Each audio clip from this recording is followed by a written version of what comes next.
the GPS in our cars, and the first thing that it's asking is, where are you starting from?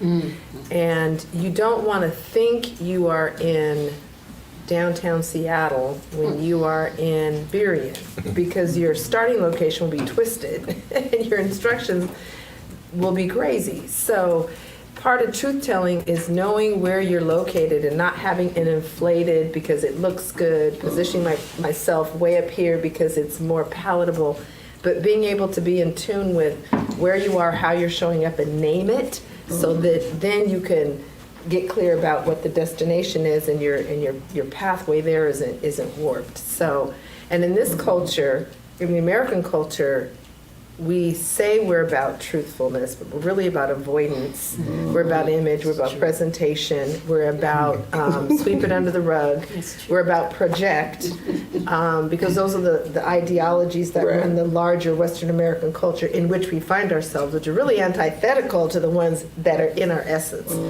So that's why it's so important to be able to be truthful.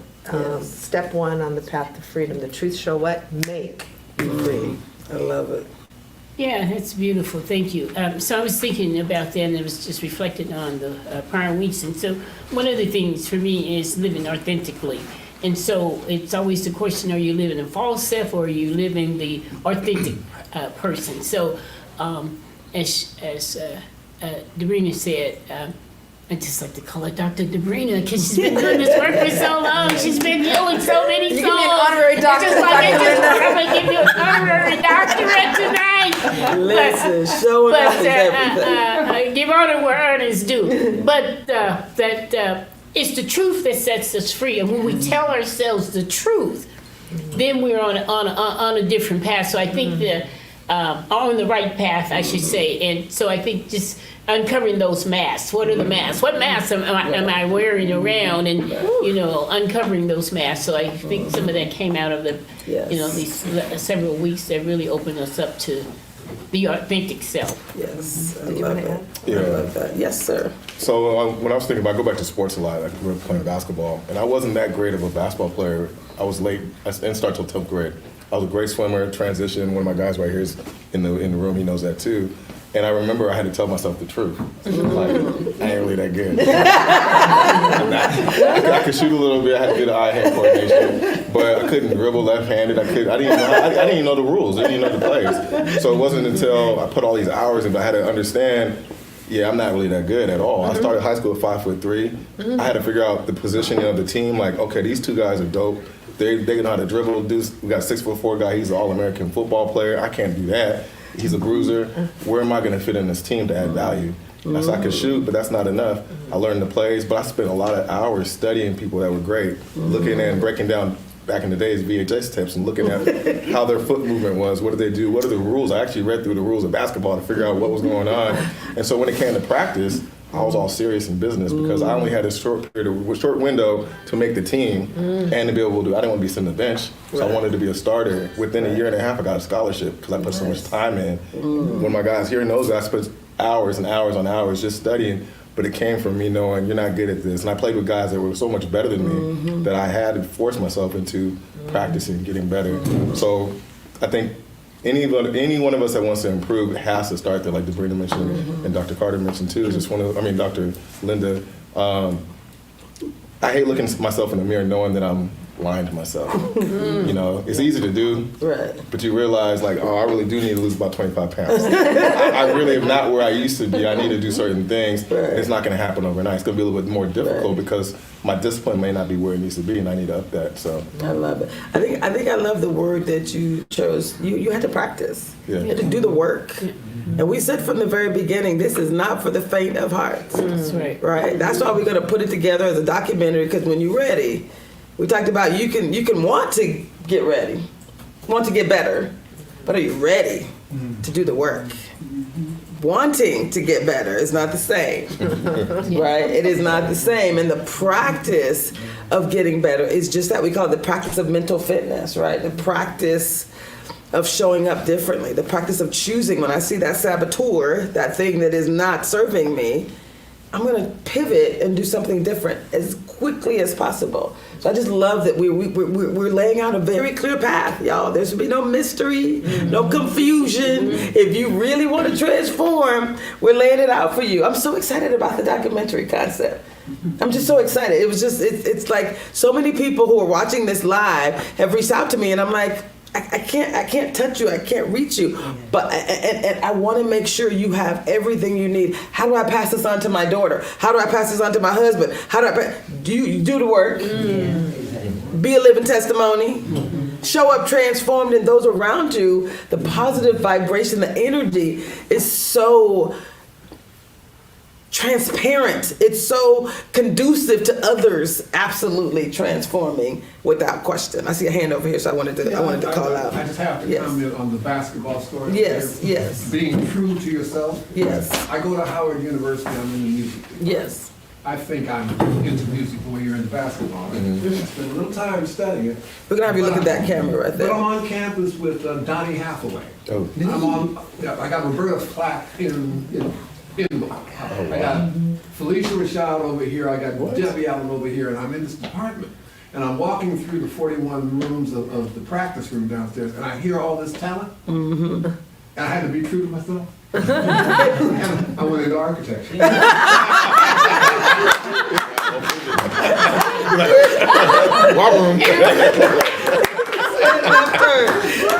turn. I love that. Y'all, I gotta tell you, this is actually meant to be a fun journey, right? We heard Pastor Braxton say once, we talked about, the pain that we sometimes experience when we don't fully transform, choosing one over the other. The truth is, this is meant to be fun. When you're in flow, ease and flow, it's easy. It's actually a joy. When you have the right skills and the right tools, and you're able to show up in your full glory, choosing differently, it is fun, it is easy. The other part of that story, real quick though, yes, is you did what I didn't do. You studied. Yeah. You got yourself there. I just admitted I didn't want to study. Yeah. You know what I'm saying? Yeah. But I appreciate the fact that, because I look at myself, you get into music from that standpoint, and you see one side of it, but you don't see the business side. Tiny Tim couldn't sing, but there's business side of becoming somebody. Right. So I just never really had that level of commitment. So kudos to you for getting with me. And if you don't mind me adding, please. I go back to that foundational piece because that was a pivotal time in my life.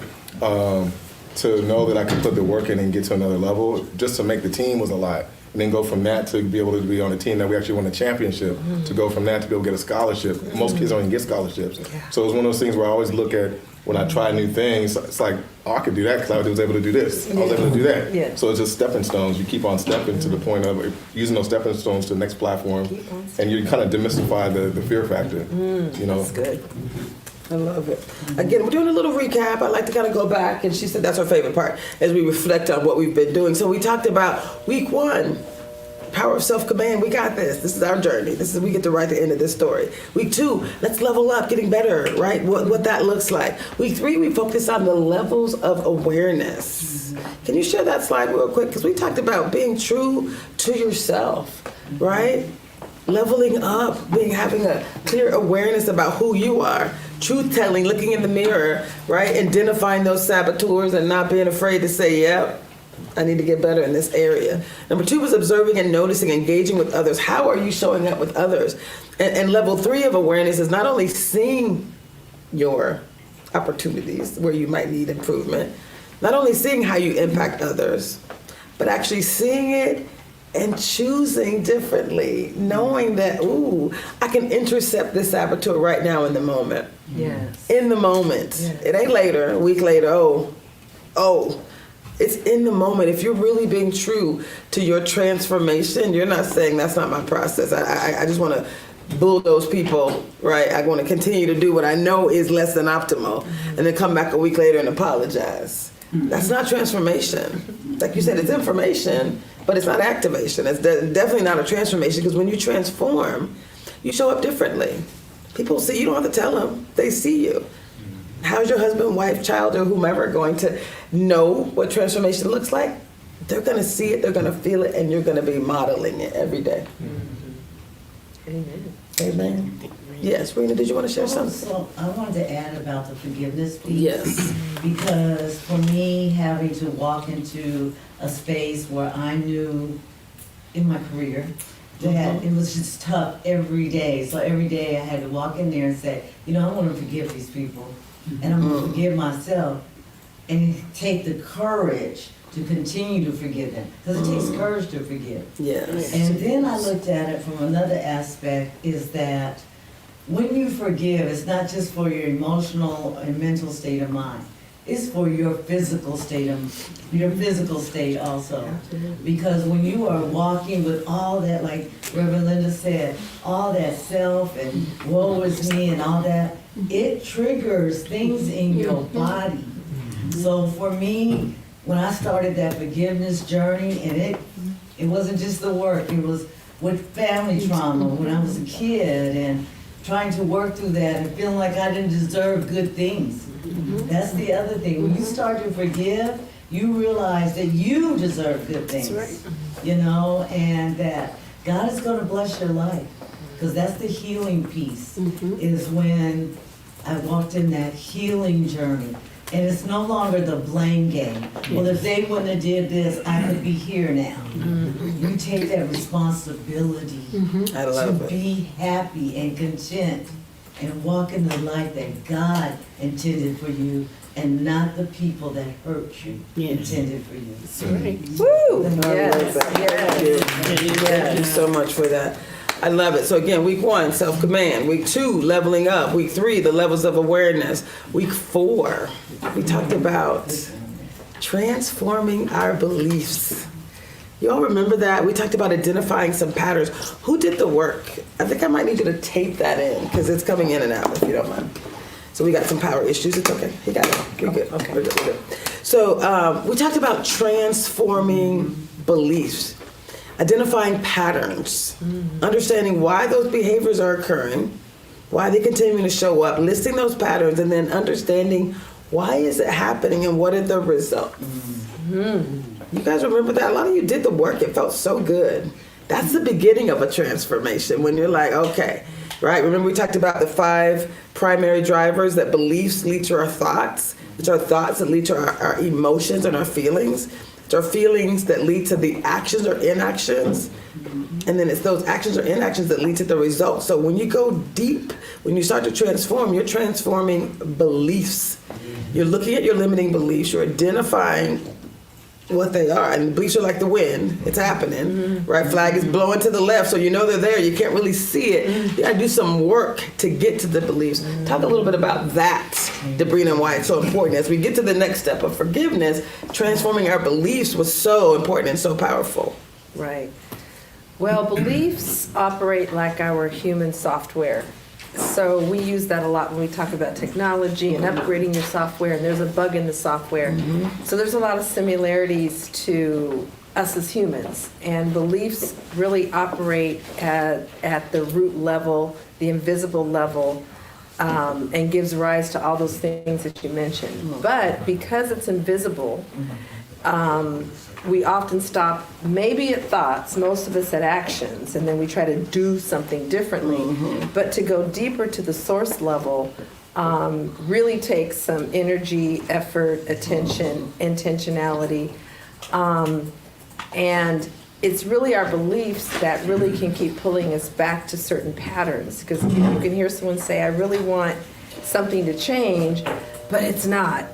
Oftentimes the it's not is because the beliefs are still there charging, firing, and running behind the scenes. Because you have your laptop here and you have the hardware, but what is really determining the power of this hardware is the software. Yes. And so it's the same thing with our beliefs. And so transformational work is also about beliefs. And then the situations that have been pivotal or critical in our lives, not only might there be some leftover emotion that's messing with us, that's trapped in our bodies, and over time, if it isn't released, as Rena was saying, it can manifest as physical imbalance, disease, ailments, illness. But also, there's also beliefs that we tend to attach to certain situations where there was an installation of certain beliefs behind certain situations with certain individuals. And so when we can begin to go back to say, oh my gosh, that belief about money, about sex, about God, about love, about women, about men, and the list goes on and on. They all had an origin story as to when the belief or beliefs got installed. But we often are operating from the same beliefs that got installed between ages 5 and 11.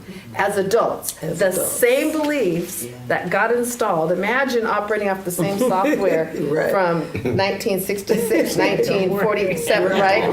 In our DOS, right? And so we haven't upgraded our software, or there's viruses running. Yes. Throughout yes. it. So, I mean, you look good sometimes, but on the inside, there's this turmoil.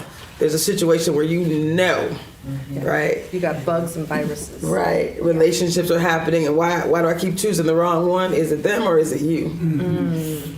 Just saying, right? Truth telling is important. It's so powerful. So yes. So I wanted to just, the belief is in this young man here really gave a real powerful stories about how belief, shaped how he lived and moved and exists. And so when I think belief shapes our values, and if, like Dr. DeBrini said, if we don't get to the core of those things, if we don't heal from those, then we will, we'll live in this space that's not really our true self. And so really, and I think that's the power of our stories, is diving deep. And I just remember your powerful story that you had shared with us about, how your beliefs have been shaped and formed by your upbringing, and then, how you really did that work yourself to transform and reshape your beliefs, which ultimately is the values that we live by. I love it. I love it so much. I think we have a thought from Clyde as well. Yeah, actually, I'll give this to the panel. As you're speaking of Yes. beliefs, we also have a bad habit, I think, of transferring what our motivations are to the person that you have your attitude about, because you perceive that they're coming from a particular place. Yes. And then you find out that the only real thing that was happening there was your 4 and 5-year-old beliefs got in the way, and you're not really seeing where they're coming from. Come You on now. decided Ooh, where- say that. Ooh, that's good. Yes, I love They it. say hurt people. Yes. Right. Y'all, we got 2 funding sources. One was through King County, and the grant was called Racism is a Public Health Crisis. And you haven't heard us talk about racism. We know that it exists. It's just not, we haven't talked about it per se explicitly, because this is about liberation. But what you heard this woman here say, and about 15 other people that have reached out to me in the last week when we were going to be talking about forgiveness, they said, are you going to be talking about forgiveness to the people at work? The way when you show up in these systems, are we gonna forgive the systems? And I was like, as a matter of fact, we are. But guess what? When we change a system, the systems change when we change. So this work is so foundational. You can talk about a generic system, but it's individuals. It's each of us deciding that we're gonna show up differently. And yes, when those hurts happen, when things at work are like so unacceptable, right? And you're having to pray yourself into the office and pray yourself out. I hear all this. I might have 74 videos in the last video inventory that we were looking at, where words around how they feel, work stressors, right? And so you can forgive in that space as well. Sometimes we have to forgive ourselves that I stayed so long.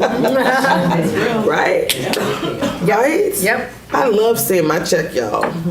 I loved seeing my check every 2 weeks just show up. I grew up relatively poor, so my biggest fear was being homeless. God was like, I got you, girl.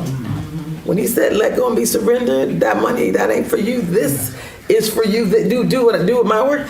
There is something so powerful about being surrendered. So we're going to ask each of you to decide today that whatever has been holding you back, whatever has been causing you pain, whatever has been a problem, a trigger for you, that you're going to do the work. We're going to not just talk about power. We're going to do that. We're going to work the practice. Yeah. That's what most of our time today is going to be about. We said we had about 30 minutes to have a conversation about the power and the practice. And now guess what? The work begins. the work begins. We also got funding through Washington State Micro Enterprise Association, so King County, and an organization that was focused on businesses.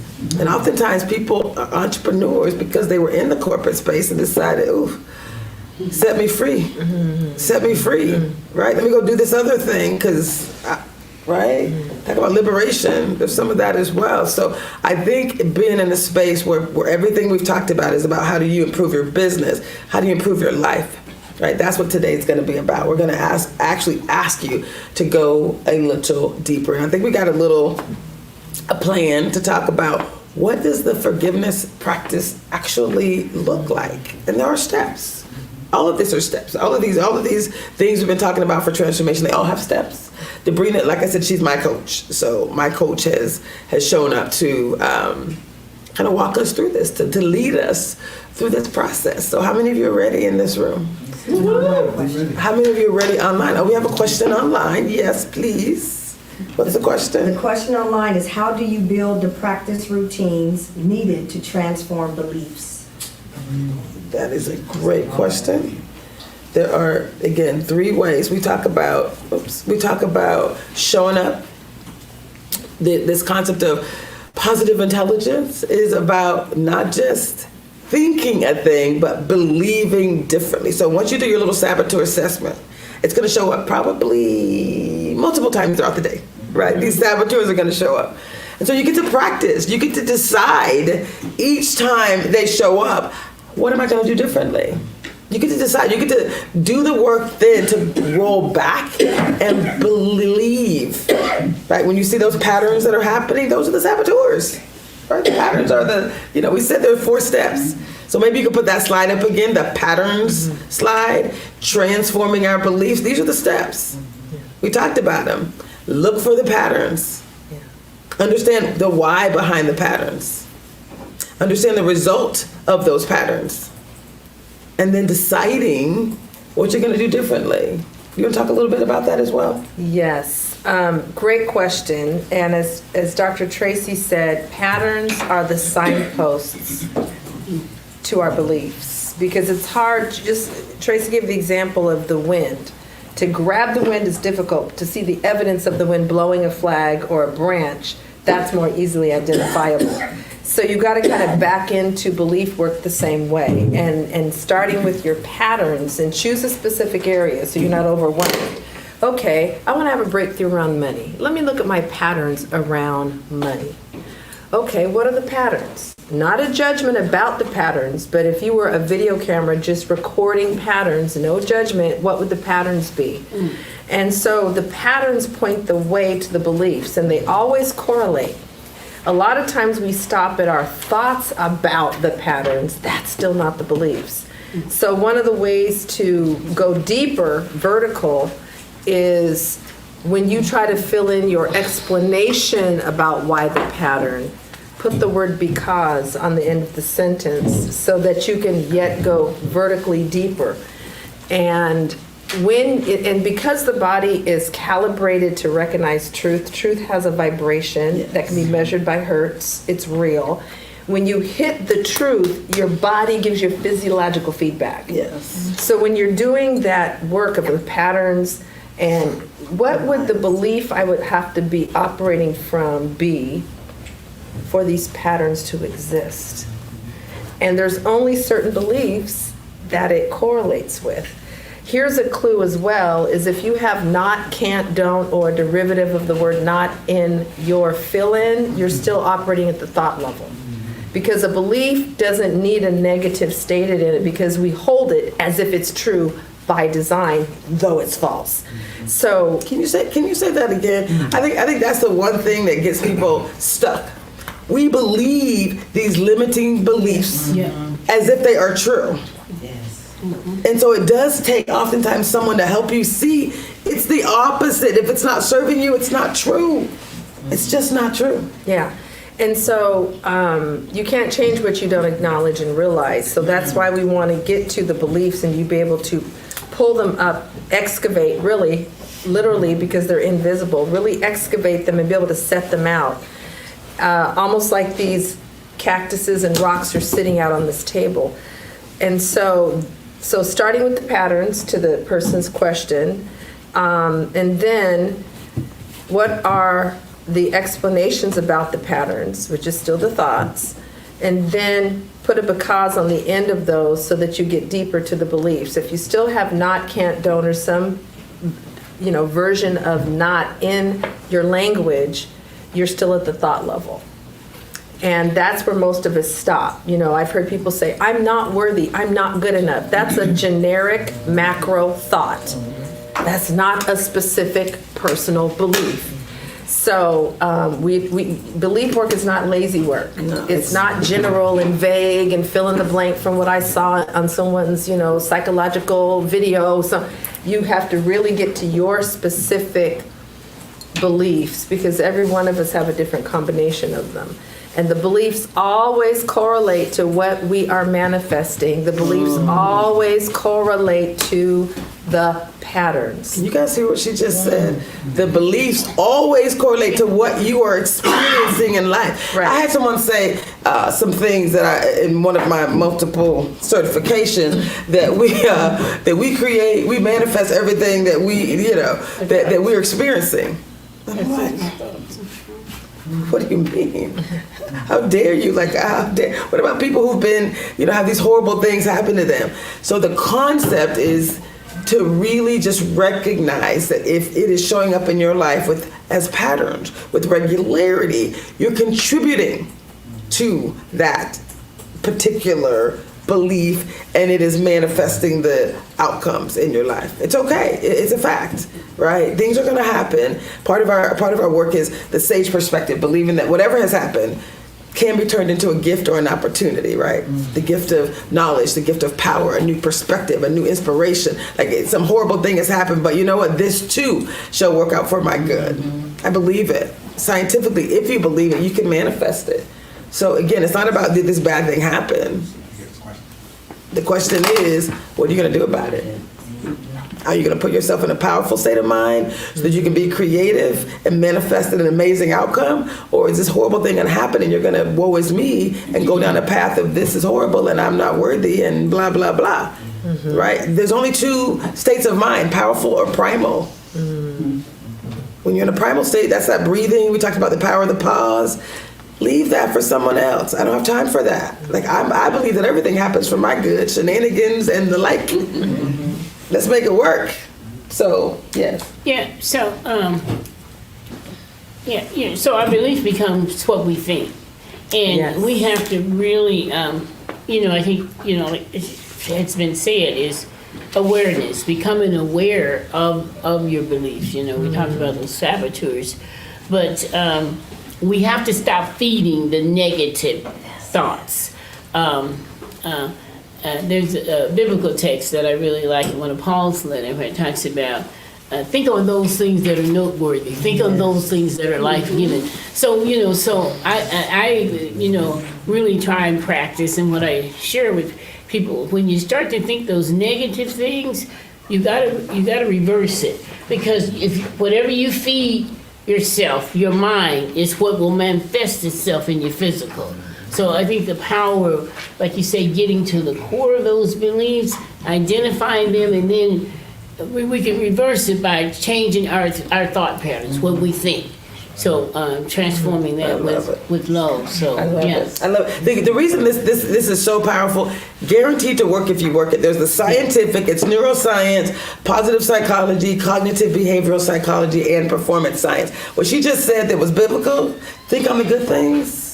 Think on the things that are going to give you the outcome that you want. I'm amazing. I am powerful. I should be charging X, Y, Z, right? Like all the things.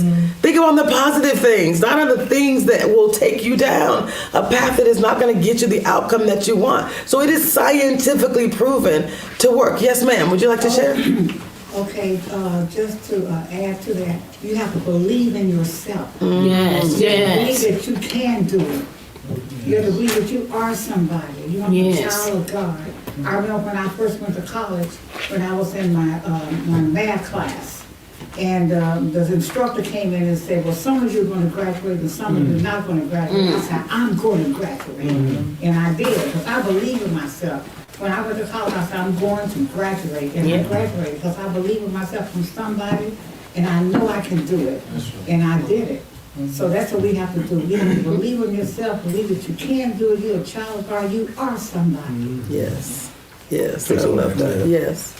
I love what everybody's saying, and I think for me, it always starts with faith.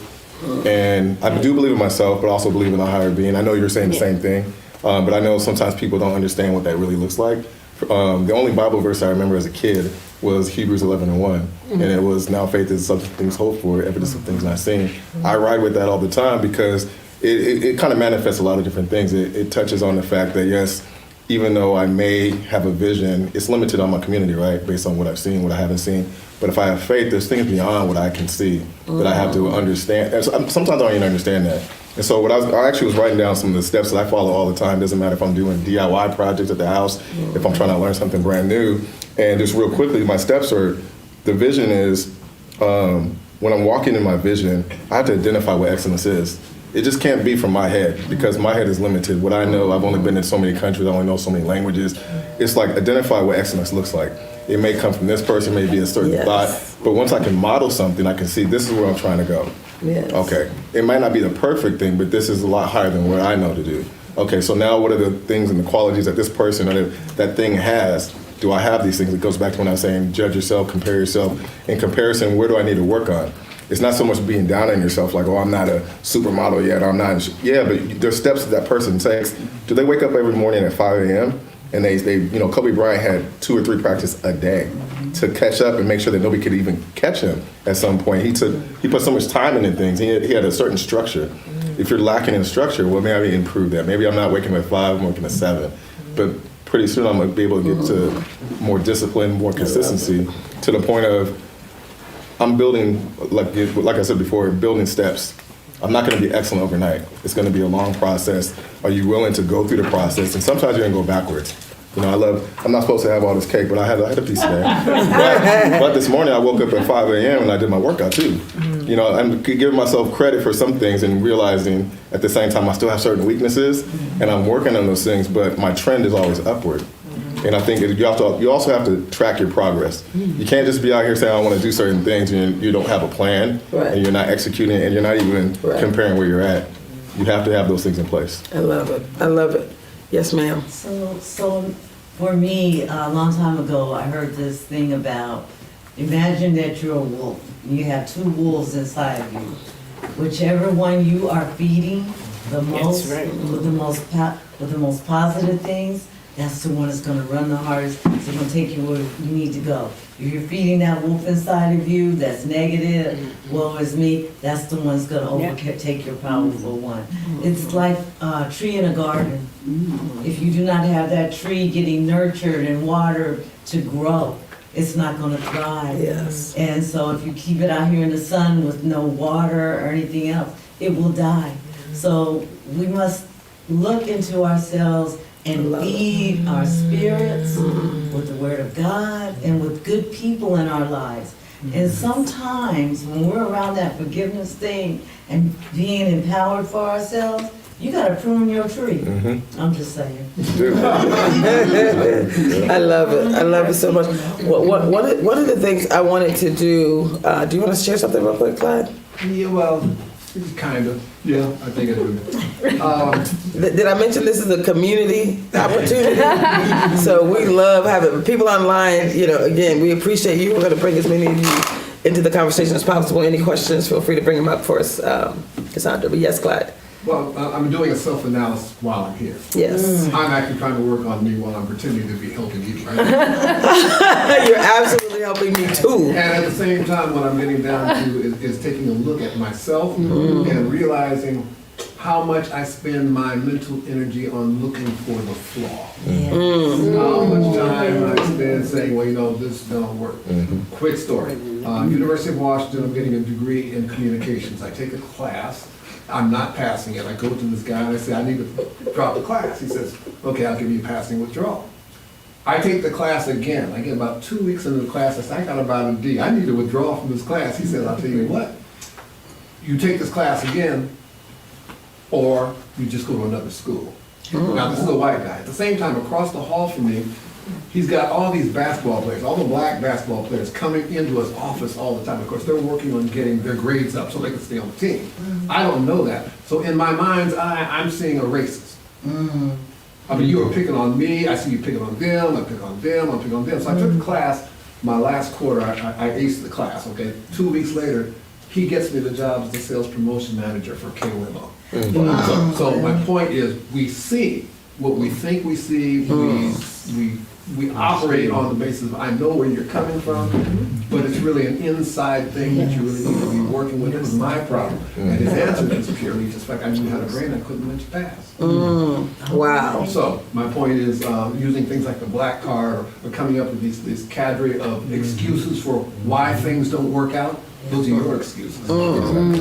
I love that. I love that. I love it. And we've talked a little bit about the living powerfully experience. There's 5 superpowers, 5 things that you can do. He just talked about empathy for yourself in the situation, right? How do you show up differently, right? Being able to explore, ask questions without judgment, getting clarity, right? Being able to navigate, think about your values and deciding, am I showing up truly aligned with my values and my mission? Right, being in a space where I can actually truly innovate and create ideas and opportunities and possibilities. Once you've done those things, those 4 things, then you can activate. Then you can truly show up. If you've done that work individually, that works as a team, it works for organizations. When you think about when people don't have inclusion or equity or belonging in your organizations, those same 5 things apply. They can apply to you as an individual, they can apply to you as an organization, and that's actually how you change a system. You change yourself first using those same 5 superpowers. Empathy, right? All the things. Being able to navigate and explore and innovate and then activate. So you do that for yourself. So if you think about transforming, choosing differently, assumptions about other people, all the things you're talking about, how do you truly believe differently? Show up, decide I'm going to do different. And then there are things you could do. Once you understand your beliefs, this is how you show up. Okay. So there's so much we can talk about. There's more that we're going to talk about. But today we said we were going to go through this exercise around forgiveness. We have an overview slide that's going to tell you what that's going to look like. And then Debrina's literally going to take us through this work. So we'll share the overview. So Debrina, would you like for me to Tee it up. tee it up for you? Tee it up so they have a little insight. Insight. This is participative. This is, yeah. Okay. This is not just teaching. This is not teaching, this is doing. Remember, this was not information, but activation. This whole experience has been information. You can stay. No, you can stay, because we're gonna have you say. We're gonna have Cassandra come up here too. We're gonna have some real people that are gonna work the process from up here as well. So this idea of, you're gonna think about an area where you want to focus on forgiveness. It could be aligned with some limiting beliefs that you came up with from last week. It could be another area, but you just want one area. If it's aligned, that is awesome. If you have a limiting belief, you might be asking, where did that come Oh, from? I'll go through that part. Just tee it up. I'll go through this part. Oh, so the steps? I'll go through that. Oh, Yeah, well, there you go. Just tee it up so they know what we're about to do. So what we're about to do thank you, is I've invited some people up here who I know are willing to do some work and talk about maybe an area they want to forgive. And as Debrina's doing the work, we're going to actually do it. We're going to actually not videotape anyone in this room, so there's a safe space. We're going to create an opportunity for each of you to truly walk through a condensed version of a forgiveness practice. This is the empowerment and healing. This is some of the healing that's required. So just stay with us. There's going to be 5 simple steps for you to create a new outcome for yourself, and Debrina's going to take us through that. And then before you're done, there's also some aftercare work. I want to make sure you're clear. Don't just start this process and say, okay, I got to go. Right? We will end on time today, but we're also going to make sure that you understand that this is a true, deep experience if you're doing it correctly. So, forgiveness. The session is about the power and the practice of forgiveness. Debrina Jackson-Gandy. Wonderful. So in a few minutes, each of you is going to be able to participate in an active forgiveness process, or I should say the beginning steps. If we were doing all 5, we would probably need at least 2 full hours. And so I've condensed it and I have modified it for, this kind of blended setting. But I first want to just share with you what the steps are that we're going to go through, and also clarify what forgiveness is, because I have found that there are so many misunderstandings. And when I ask people what healing work they've done, healing is kind of the overarching category, and forgiveness is one of many powerful modalities that qualifies as healing work.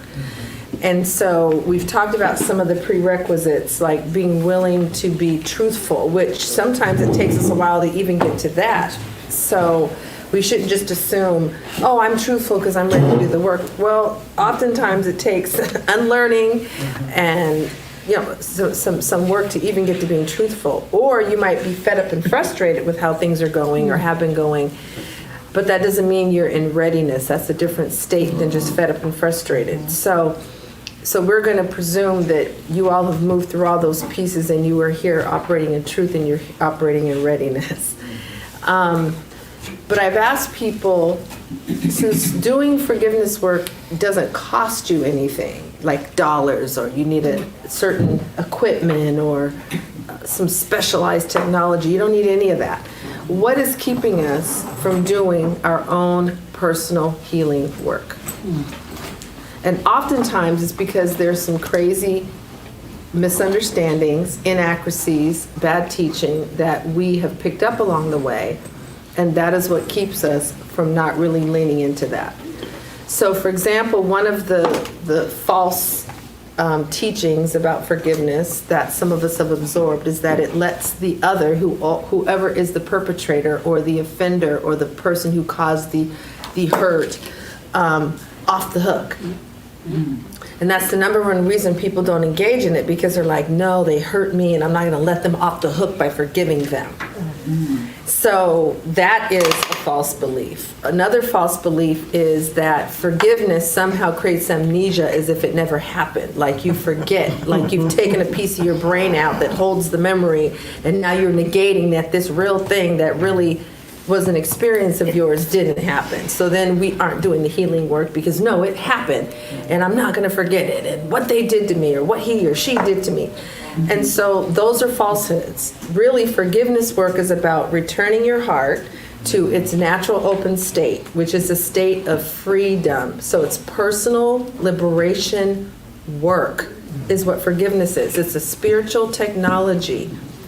It is not just based on your mind. It also is based on the love of a creator that's beyond each of us, and the transformative power of reopening yourself to that force and energy called love.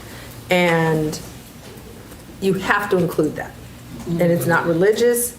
It's based on how the world is made, how we're designed. So those are a couple of the falsehoods that people have been operating from. Another one is that time will heal it. Time heals the body if we don't interrupt and interfere with our body's natural self-healing, which was bestowed on our bodies and designed by our bodies by our Creator. But when it comes time to doing forgiveness work, you are to be an active agent, period. And so I want to use a metaphor. When I talk about forgiveness work, I use the metaphor of a toilet in our homes. And if you flushed it only once in 10 years, imagine the mess. Now, my daughter lives in Atlanta. They had several water mains break, and for 24 hours, they could not flush the toilet. They could not have running water or showers or turn on the sink to wash dishes, none of that. And until you don't have running water and you can't flush a toilet for even one day, do you realize? So imagine 20 years and you haven't flushed your toilet except once. Let's equate the flushing of the toilet with doing some forgiveness work.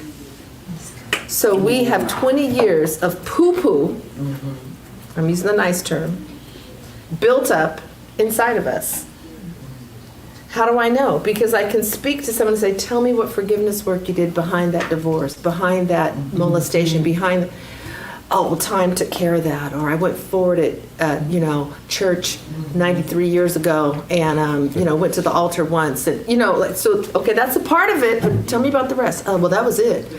So we've done one flush and everything else is still right there, carried around. And we know when we have an elimination, depending on what goes in the mouth, it's usually not smelling like roses. So we're full of gunk, funk, and junk that is stinking up our lives. So with that said, now let's talk about what happens during forgiveness work, since we can identify some of the falsehoods that we've been told.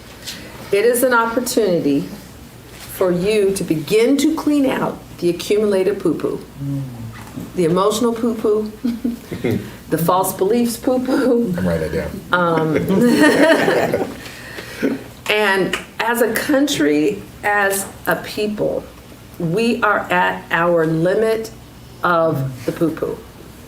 And the only way out is we have to clean it, up and out. And anything else we try will be on top of the septic tank. It will be on top of the, so individually and collectively, that's where we are. The old ways are going to continue to cease to work because we have such an accumulation in the toilet that we have got to do some cleaning out. Now, even if I had a 20-foot high pile of poo-poo, time will cause it to dry up a little, yes, but it's still there, maybe a slightly reduced form, and you're still aware it's there and you will still avoid it. It's still taking up space. That's called accommodation. That's not called healing. Healing is whoosh, hosed off, chlorine, bleach, whatever. The space has been cleared and cleaned, and you now have access to that space again. You can walk right down the center of the floor if there used to be a big pile of ish there before. So you're getting back pieces of yourself, pieces of your life, access to parts of yourself that have been hidden under the poo-poo. Now you can breathe. There's no space you can't go into. There's no emotional closets with do not open on them. Someone goes close to that closet door. Oh, don't go in there, don't go in there, don't go in there. What are you doing? Come away. Because we will start to make accommodations, right?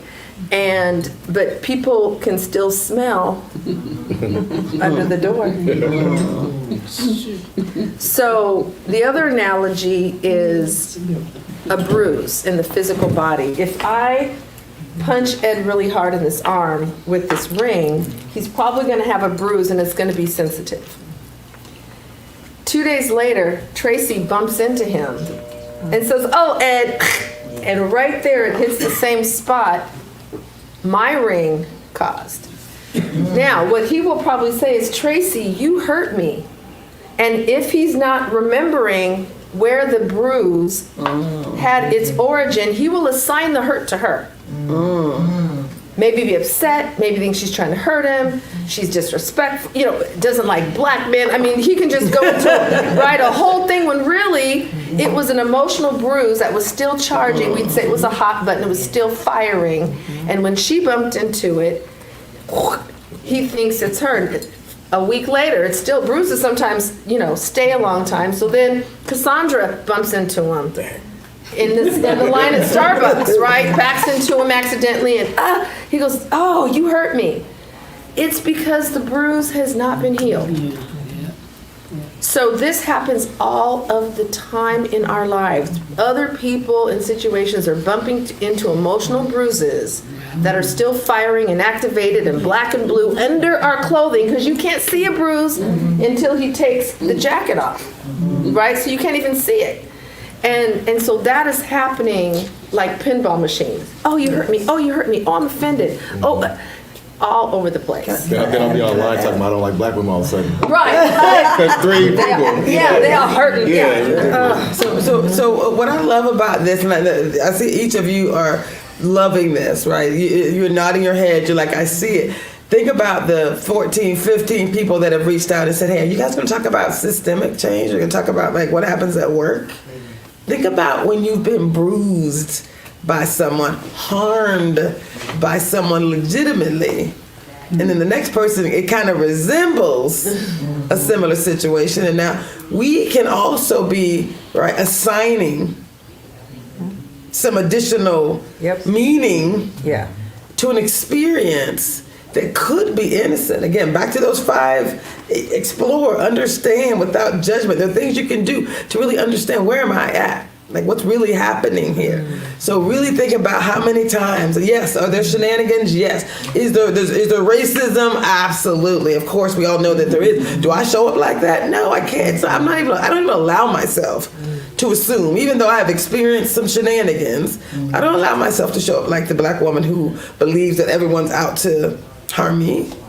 It's unacceptable. That is not who I am. I believe that every situation, right, works out for my good. So just be careful, right? What she's saying, understand the value of this. Know that we all have a responsibility to do this work, and it is deep work. Are there shenanigans? Yes. Are there systems that are unfair? Absolutely. But can we show up differently as well? More liberated, no matter what happens? We get to, that's what this is about. That's that next level. That's the up level. That's living powerfully, no matter what happens. Right? We get to show up differently. So, thank you. Yes. Beautiful.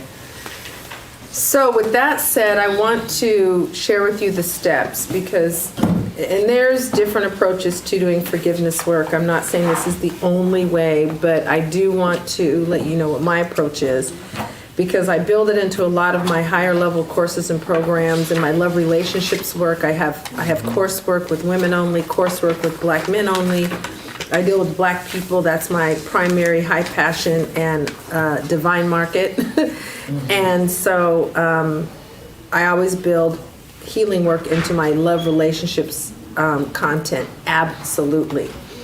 So we're going to have you start with identifying who.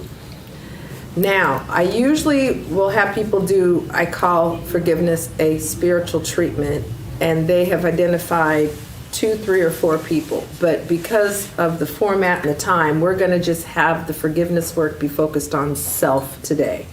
So if I had you making out a list of, 3 people that were going to be your who, it might be you, it might be someone from a former love relationship, it might be a former authority figure in your life, or a parent. But today we're just going to put self, and that is who we're going to focus on.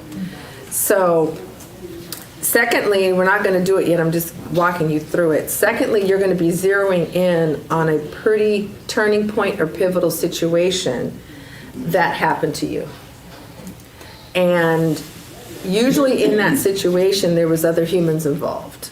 And that gives you some clues as to when you do the treatment the next round, because it definitely is not an event, it's an ongoing process till you get the gunk, funk, and junk cleaned all the way out. And thank goodness it doesn't take as long to clean it out as it did to accumulate. Hallelujah. So the individuals involved in those situations are often folks that in your future rounds of forgiveness work might need to be the who that are listed. But for right now, we're focusing on the I or the self or the me. So you're going to zero in on a significant situation. Then you are going to identify and write down the low-level emotions, the residual low-level emotions from that situation. And where those low-level emotions still are is in you. Now, there's also high-level emotions. So we're not talking about joy, bliss, and ecstasy and those things. We're talking about the ones that really mess us up and mess with us. So I don't call them negative emotions. I call them low-level emotions, because every emotion can be charted on a Hertz chart according to the frequency. And so guilt and shame have the lowest frequency. So we're talking about low-level emotions, not negative emotions. And emotions can be up-leveled and their frequency changed. And that's great. They're not fixed. So I'm calling them low-level emotions, not negative emotions. You're going to have a chance to identify and name those. Then we're going to be using breath as an aid to help us begin. Keyword begin. Did I say begin? Loosening up the low-level emotions that have accumulated within us. And, you know, the same way when you're pulling out a weed, a dandelion, you don't just yank it all fast because it will regenerate. You got to loosen it. And you might even use a little mini shovel and dig around the edges to be sure there's some give, and then you might move it slowly. So it's the same kind of thing. We want to begin to loosen up some of the accumulated and even encrusted, to use that term, or hardened low-level emotion that has been held in our bodies and our minds and our hearts. And then I'm going to give you some things to say out loud, because this throat area is connected to your personal power. That's why voice is so important. And so I'm going to lead you through some very simple things to say, combined with the breath. And those two together will be a very important aid in you beginning to loosen up some of the accumulated and compacted emotion. Okay? So I want to demonstrate how I want you to breathe, because we're used to using breath to relax us, right? Slow your breath, breathe in slowly, exhale. But I want to show you how to use your breath as an aid in healing work. So it's going to be a little bit different. And I call it a pulse breath. And so instead of going smoothly in and smoothly out, you're actually going to do 3 pulses in.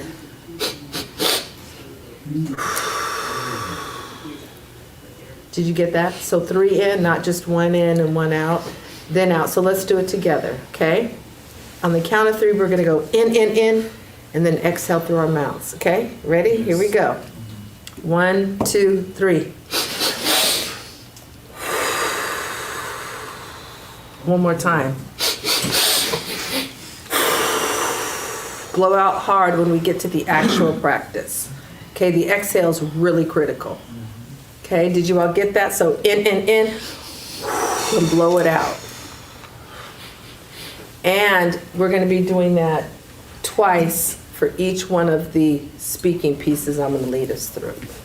Sounds simple, because it is, but it's the combination of all of these that really support our restoration and the reopening of our heart and the moving out of low-level emotion that's gotten compacted. Sound good? Yes. Woo! So, oftentimes when I'm doing forgiveness work, it's with a cohort group.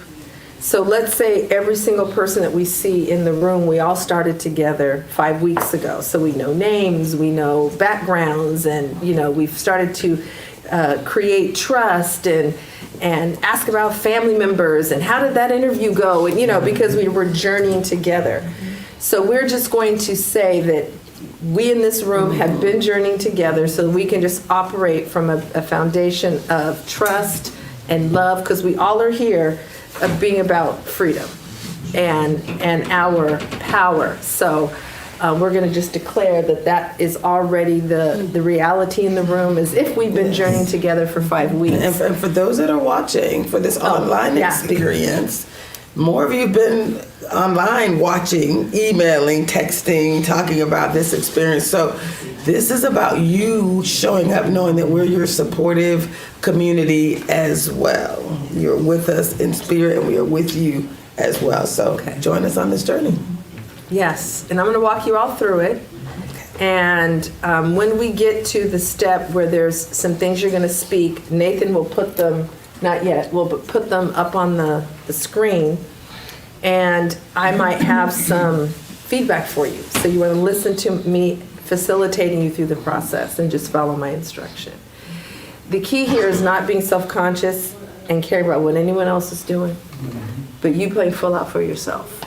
So normally this would be done in a circle, and you would be doing the speak out piece one by one by one, then the next person go to the next. But here we're going to be doing it in unison.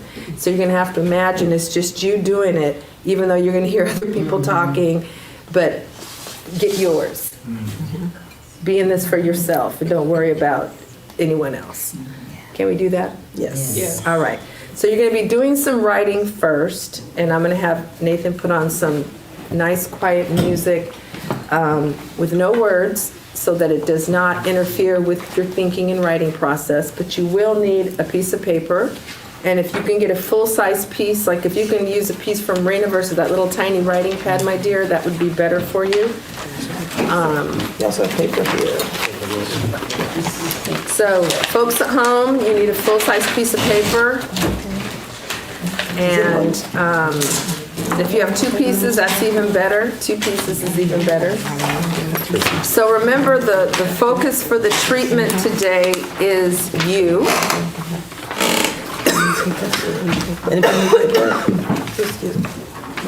Everybody have paper? You good? So once I say begin, you are going to reflect on and zero in on a very pivotal turning point situation in your life that really impacted you. And not necessarily positively. And then you are going to, on the left side of your paper, in a vertical list, you are then going to write down the low-level emotions that were the result of that experience for you. And you're going to list it. So hurt is not an emotion, pain is not an emotion. And you want to be as specific as possible when you're listing the emotions on the left side of your paper in a vertical list. Because the more specific you are, the more it will serve you. So for example, sad has a lot of nuances to it. So it might be actually disappointment and not just sadness, right? It might be feeling rejected and not just sadness. So the more specific you can be about the residual leftover emotion that you were left to deal with or contend with, or that you felt was in you or on you behind said situation, you want to be as specific as possible. Okay? So that's the first phase of the process. When everyone is done with that, then I want you to lift your head back up, put your pen down so I know everyone's done with that part of the process. Then there's a part 2, not a step 2, but a part 2 of the process. And then we have the step 3 that we're going to do all together, and I'm going to facilitate you through that. And it's going to require you to do some speaking out loud and using the breath. So I think we'll probably need about 10 minutes. And if we need more to identify the situation that you had, the experience that you had, the happening that you had, that left some low-level emotions in the wake of it, and then you listing those emotions down your paper on the left, I think 10 minutes might be enough time, and if it's not, we will take a few more. So any questions before we start part 1 and have some beautiful music to listen to? I would suggest, and after we start, I will get some napkins, because I think it's always good when you're doing healing work, just in case, to have a Kleenex or a tissue close by, because sometimes reflecting on emotions, they're still in us. And sometimes we have what I call thawing start to happen, and tears can start to flow, or you might be feeling some of those emotions again, and that's totally fine. Allow it to happen. You all are not on camera in the room, so don't want that to inhibit you or cause you to hold back or anything. So we will get tissue for everybody just in case. But any questions before we do part 1, beautiful people? Any questions online from anybody? I don't see anything. Okay, you all look like you are ready. So Nathan, we're going to have that lovely music come on, and I will check back with you in 10 minutes. When you finish part 1 and you have that list down the left side of your paper, please put your pen down and look up, and that lets me know you're done, and we're going to be waiting till everybody gets finished to move to part 2. So.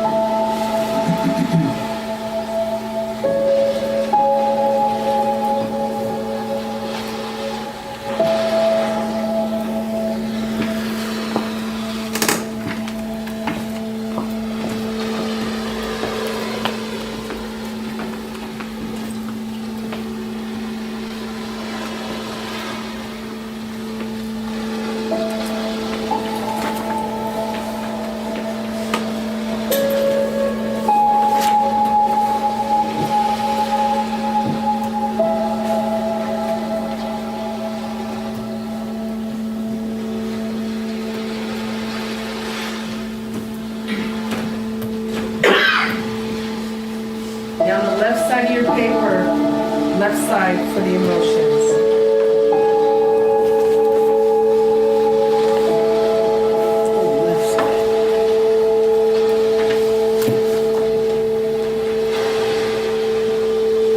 Be sure it's emotions and not thoughts. Emotions.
Be sure you're writing emotions on the left side of your paper. On the left.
coming.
Need more time? You finished? Or do you need more time? No to which? Okay, okay. All right. Oh. Are you still working on your own? Are you writing down emotions? Okay. You can move on.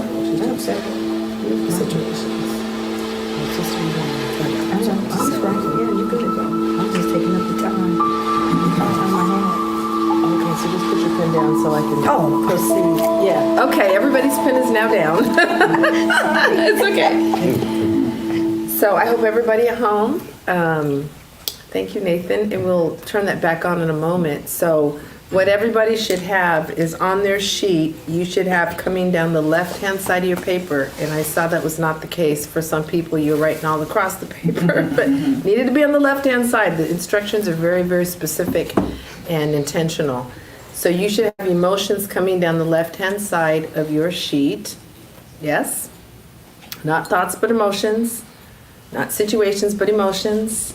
Yes? Yes. All right.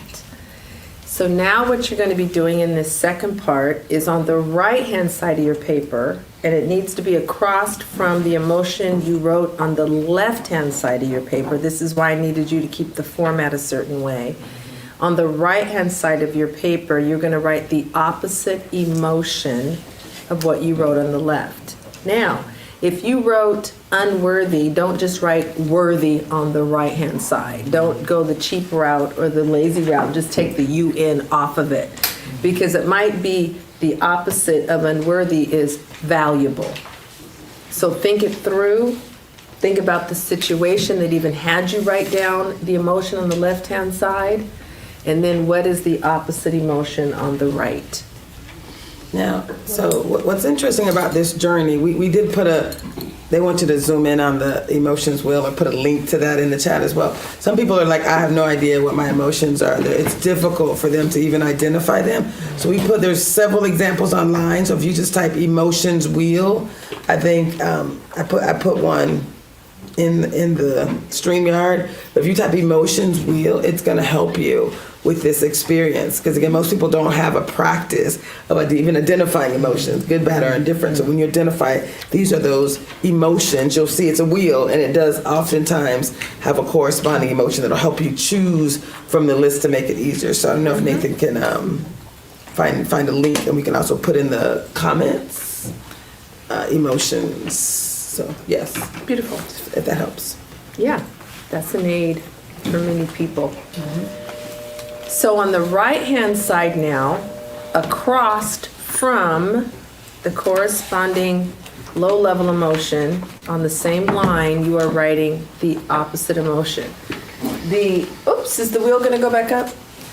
We're gonna put the emotion wheel back up, so if you need that as an aid, then you can use it. And if you follow it across, in a line, it often has the opposite of the high-level emotion. The low-level emotion is the opposite side of the wheel, so you can follow it across, okay? And this tends to be the low-level emotions on this side. So if you need that, great. If not, no problem, but you're gonna write the opposite emotion in the right I know column. they can't read this particular one. They should. Yeah. Can you find one that has less words, maybe that helps people to zero in? So, or link? any questions on the assignment?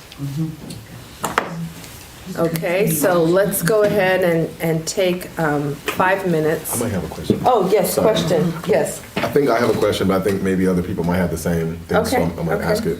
Great. For me, maybe I don't have quite the right emotion, like, categorized a certain way. Like, for example, I have abandoned.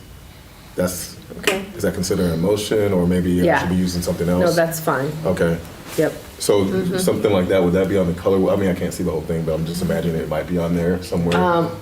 I'm not sure, there's versions of that as well, Okay, but yes, that works. okay. Any questions? Yes. Yeah, I question thought. Okay. So, sometimes growing up as a child, we were not allowed to express our emotion, like don't cry. So, it makes it difficult sometimes to be able to name emotions. So, I mean, I struggle with naming emotions just because growing up as a child, I wasn't, allowed to name my emotion or even feel them. And then, as I got into the corporate world, we're like toughen up, and we don't really take the time to feel and experience what emotions really are. I love how you don't name them negative, but lower level and higher level. So I'm just processing that for us, Yes. really Yeah. getting in touch with those and Yeah. not numbing ourselves. And that's a work itself for me. It is. So Because we had the feeling, but we had to stuff it. So it wasn't that we didn't feel usually, at least not early on, but we had to negate it, we couldn't acknowledge it, we had to suppress it. But this can be a practice in and of itself, just Yeah. naming the feeling, Yeah. right? yeah. And not being a thought, but naming the feeling. I So, struggled too. I was like, is Yeah. that a feeling? Is that like, Yeah, right, yeah. I think for our community, we've been trained for so long, right, that we're not allowed to feel our feelings. That's part of this healing experience. Name it, claim it, and then we're going to get rid of it and replace it with another one. But it's a process. So I'm glad that we're being open and honest about it. It's hard to even identify your feelings. It right? can be. It can be. Thank you. Yeah. It can be a new practice Yeah. for us to identify. But again, that's my new normal. When I first started doing this work with Sabrina, Lord, I got in touch with my feelings. I was like, my feelings matter. I am allowed. It actually is a strength to feel my feelings. I don't think I had cried so much in my entire life as I allowed myself to, I'm feeling feelings today. I'm so excited, right? And so I think really practicing this in such a way that allows you to feel your feelings, that too is part of this transformational journey. yeah. Right? She said you're beginning this forgiveness work. You're beginning the excavation. So even just the beginning of identifying my low-level emotions Right. are part of me. Back to that levels of awareness. These things happen. I feel some kind of way about it, right? It's not always positive. And I get to claim that. This is my story. Stories that I own, I get to do what? Write the ending. And stories that I don't fully own, they own me. I had to own, and I'm still owning some of the Or things. but I rewriting the know. story altogether. You get to rewrite the story, y'all. Yeah, not just the ending. Yes. Yes, And even please. being able to express the feelings. So as a former public school educator with social emotional learning, teaching our children, you're not just mad, but going in depth to help them identify what that feeling is and being okay to express it. Because as Debrina talked about, when you have all that stuff stuck in you because you have not been able to release it, then that's where we had many of our children acting out Yes. because they had no way to identify Come on and now. then express it. Yes. And so that is why this is so critical, not just identifying, but allowing yourself to feel it and then letting it come out. Yeah. Because we are always the ones who have to be strong, supposedly. And I have surrendered that. Like, I don't have to be the strong one in my family. Come on anymore. now. I can support you and all that, but I'm going to go ahead and release and cry and do whatever I need to do so I can stay healthy and whole and not have any dis-ease forming in my body because I'm stuffing. Yes. I don't stuff anymore. It comes out. Y'all, y'all love this. Don't y'all love this? This is community healing. We have the answers. We are the solution. Yes, sir. I'm gonna preface this. I have mostly ladies in here. If you have any sons, this is probably gonna hurt your feelings a little bit. Okay. I grew up with a single mother, and I grew up with my grandmother also. When I looked at the generations in our family, it's mostly women. I'm like the only male in the family on this side of it. Even though I'm one of, like, my dad had 11 brothers and sisters, but I didn't know that side. They got divorced. So I grew up in a women-dominated community and family. So with that being said, and I was expressing this to Tracy earlier, I'm 49 right now.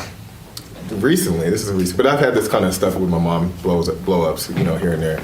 Respectfully, sometimes not as it should be.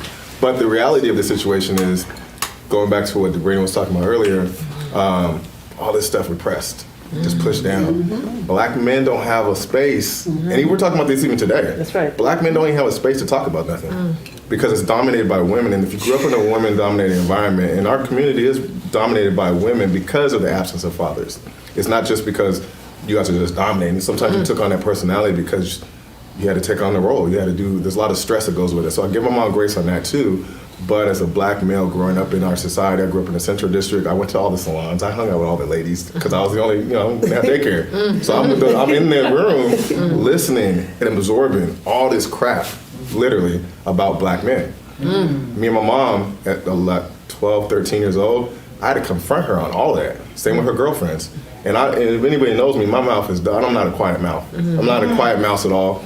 But my mom raised me that way too. So unfortunately, sometimes it came back at her to the point of, I'm tired of hearing all this crap about black men. I'm tired of hearing it on a regular basis. I'm like, you're literally raising a son that's gonna be a black man. And I'm making me feel a certain way. And it was one of those things, it wasn't just me, it was a lot of black men. I'm 49, there's so many black men now in their 40s that are married, got kids, saying the same exact thing, but still nobody's listening. It's almost like somehow we're just making stuff up and we're just like asinine about, who hurt you? You want me to answer that question? Y'all. That's the truth. Because that's the only person that, my mom didn't like hearing this. I had to tell her, it's like, I've never really I've been abused by women. My dad wasn't there. I got spanked, when we talk the whoopings, hangers, electric cords, all that, I've been with all the stuff. But a lot of the dudes I know they know what that looks like. We're like, we thought that was normal. But it's not. Not even being able to express yourself. Typically, when you look at schools, it's mostly dominated by women also. So now we're in a school system that doesn't support us actually. Now we're just like, where do we go? That's why kids run to the gangs. You're talking about being out of prison. My brothers have been in prison too. I got plenty of friends that went that route. I could have went that route easily. But the reality of the situation, that's the reason why people gravitate, or young black boys gravitate to the gangs or gravitate this other lifestyle, what we saw on TV, or we think that this person has more power, like the pimp type of stuff, or even the rappers of today. We don't get to see the Dr. Carters and all those things on a regular basis. In fact, they don't get uplifted in our community. Because if they did get uplifted in the community more, some of y'all wouldn't have a bigger voice. right? It happens in church all the time too. You don't see a lot of men in church all the time either. It is not because we're just anti this. I grew up in church, but there's a certain prevalent situation going on in these environments that it's not on purpose all the time. It's just the way it is, unfortunately. But when we don't bring notice to it, then it just keeps on permeating and permeating. And then you have people of my age that I've done the work. I started doing the work at 30 though. I was literally in church. Actually, Joe's not here right now, but it was because of Joe in the situation where we're at Mount Calvary, a men's group. I had to hug this dude and talk about I love you. And I was like, he's been knowing me since I was 8th grade. I was sweating bullets. I was like all nervous, and he didn't even know what's wrong with me. I was like, dog, I can't keep doing this. Because I didn't grow up with my father. I didn't grow up with, hearing I love you and all the different hugs. I didn't even still, I can do hugs now, but it took a while. I'll give you some dap.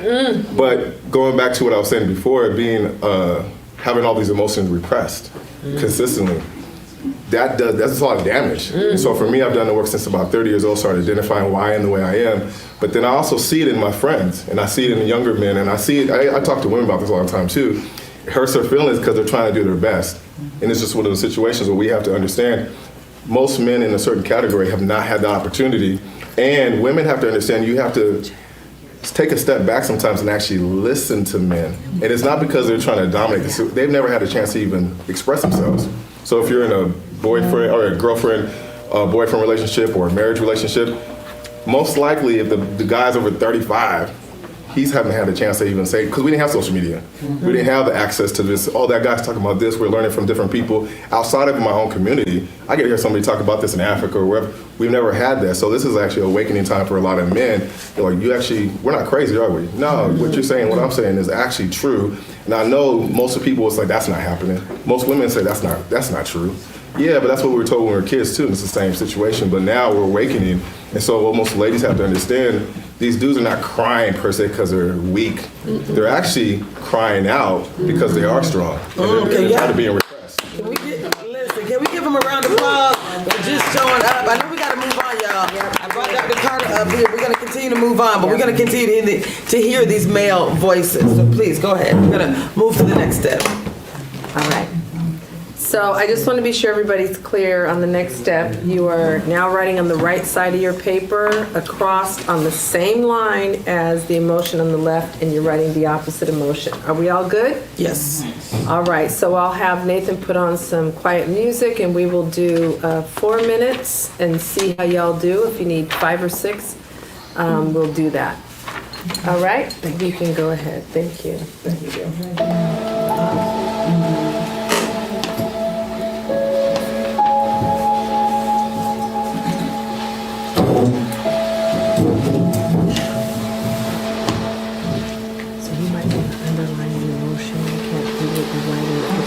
Good narrative, but I wouldn't have you underline the emotion so you can identify what you're writing on the right hand side. Yeah. Okay, cool.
So you have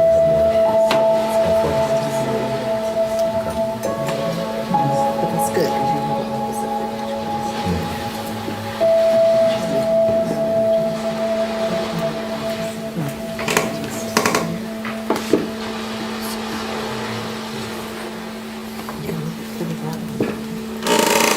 oh, yeah. That's a lot. There's some areas happening.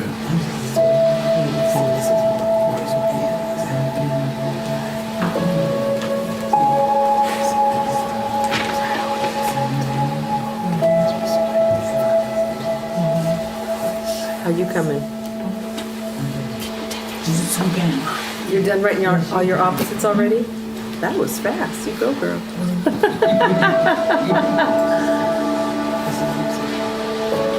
How you coming?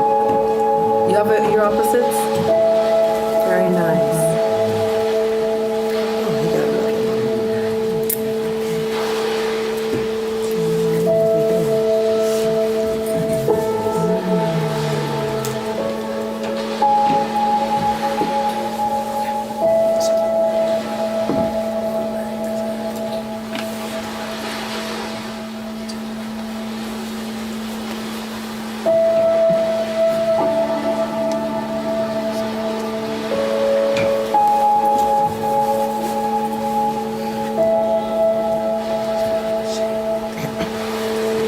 Two more minutes.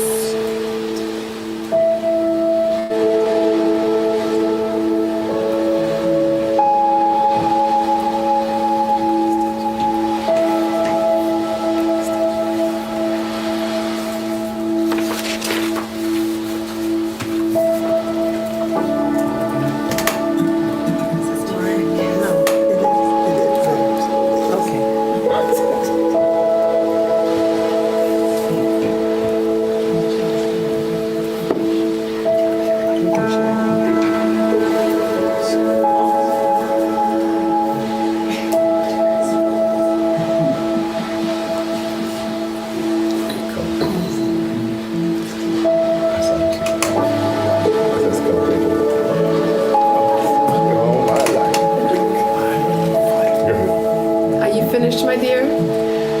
Oops, okay, no? Oh, you are? Okay. Is everyone finished with that phase?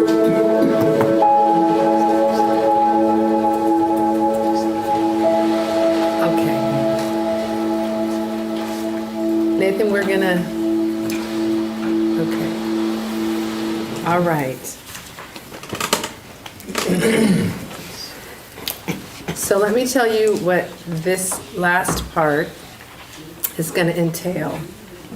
Each of you is going to stand up at your seat, and there is a specific statement, two specific statements you all are going to say. The first statement, and I'll have you put it up for us, is I now release feeling and the emotion on the left-hand side, the low-level emotion, is what you're going to insert at the end of the statement. I now release feeling, and you're going to insert what you have on the left. I then will have you do the pulse breath twice. If I ask you to do it again, if I ask you to say the statement again, please follow the instruction and do it. This is not about rushing. It's about being thorough. Then when I say proceed, then you can move to the right-hand side of your paper, and the lead-in statement, that dash should be at the end of the sentence. I now claim and embrace, and then you're going to insert the emotion on the right-hand side, immediately across from the emotion that you wrote on the left. Okay? Then I'll say next, and that means we're all going to move to the second line on your sheet. I now release feeling and insert that low-level emotion. We will then do 2 pulse breaths, and I will be giving you instruction, or I might be giving you instruction. I might have a personal instruction for you. I don't know all your names, so I may say, excuse me, sir, and I might have an instruction for you, okay? I might add some things in, so you just want to listen for that instruction. Do our 2 pulse breaths, and this is for the folks at home too. 2 pulse breaths. The second statement, I now claim and embrace. Are you able to, Nathan, put the dash at the end without it being He's done it now. too big a deal? Okay. Yay. Thank you. I now claim and embrace. And then when I say next, we'll go to the third sentence. Now, you may be finished before someone else. So if you go through your words, just sit down while the rest of the group finishes their words. Don't get on your phone. Stay present. This is a group journey. Be a witness. So even if you're done with your words, just sit down and be present for the other people. All right? All right. Got it? Yes. Okay. Now, I may come around and put my hand on you somewhere, like on your back or something. So just keep going through it. If I do that, sometimes I can help you release because I'm seeing you're holding something in that area. Okay? So just keep on with the process and my prompts, even if I come over and I'm standing by you. Any questions?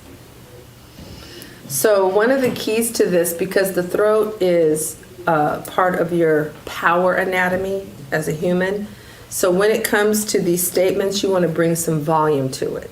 So it isn't, I now release feeling. You want to bring some volume to it.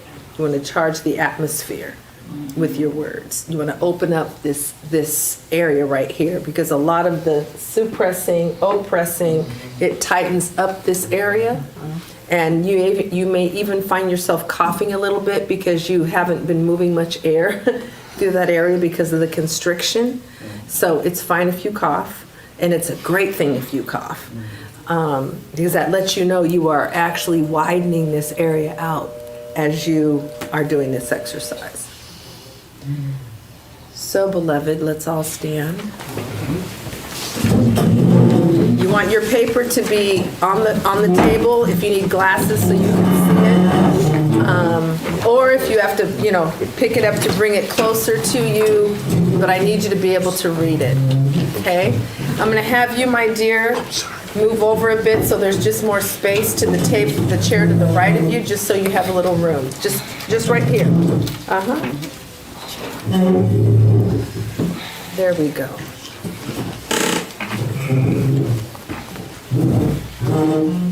And you just want your arms just hanging at your side. Okay, folks watching on Zoom, I hope you're standing up. We're with you. You're with us, we're with you. And when I say begin, you are going to start your I now release statement. And then I'll have you move into the breaths, okay? Begin. I now release feeling fear. Pulse breath in. Blow it out. Pulse breath in. Slow blow out. Continue. I now claim and embrace feeling trust. Claim and embrace happiness. Being. Oops. Okay. I left being off. Was that the response to the first, or was that going down the list? Nathan. Of language? We were going I now across. claim and embrace being. So I forgot to give you the word being. I now claim and embrace being. He's gonna put it. He's gonna put it on the board. Yep. All right. Okay, pens. Put your pen down and just have your paper if you need it. Okay.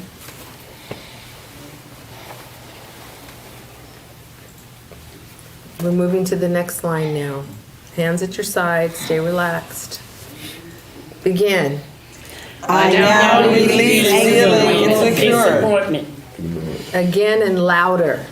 I now release feeling insecure. Pulse breath in. Blow it out hard. Purse the lips. Pulse breath in. Shake the shoulders out on the exhale. Shake them, shake them, shake them, shake them. And relax. Next, begin. I now claim and embrace feeling confident. Again and louder. I now embrace being confident. Regular breathing. No pulse breath. No pulse breath. Follow my instructions, just regular breath. Now we're going to the next line. I now release. Begin. I now release feelings of anger. Okay, let's do that one again.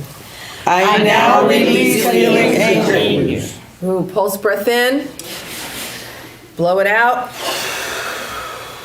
Pulse breath in deeper. In, and blow it out. One more time. Pulse breath in. Shake out the shoulders on the exhale.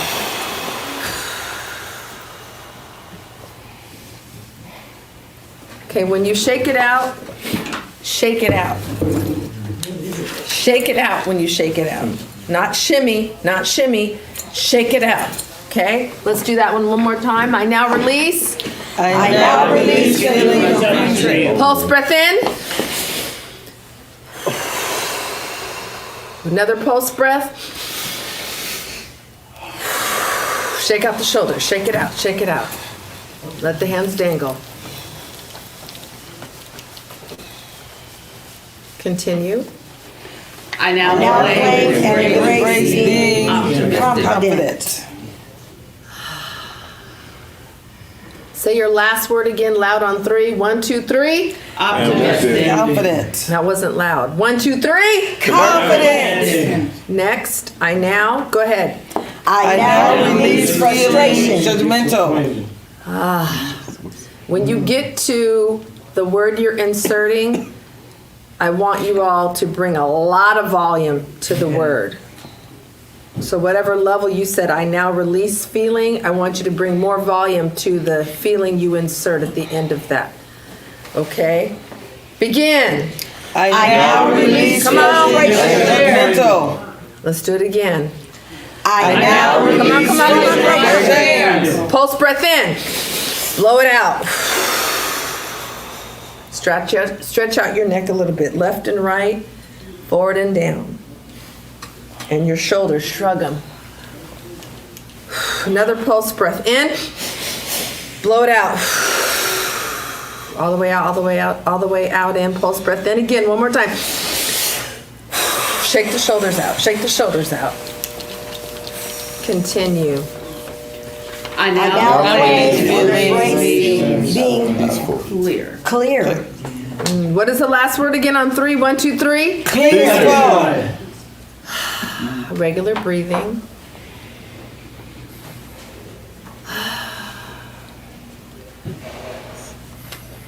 Next line.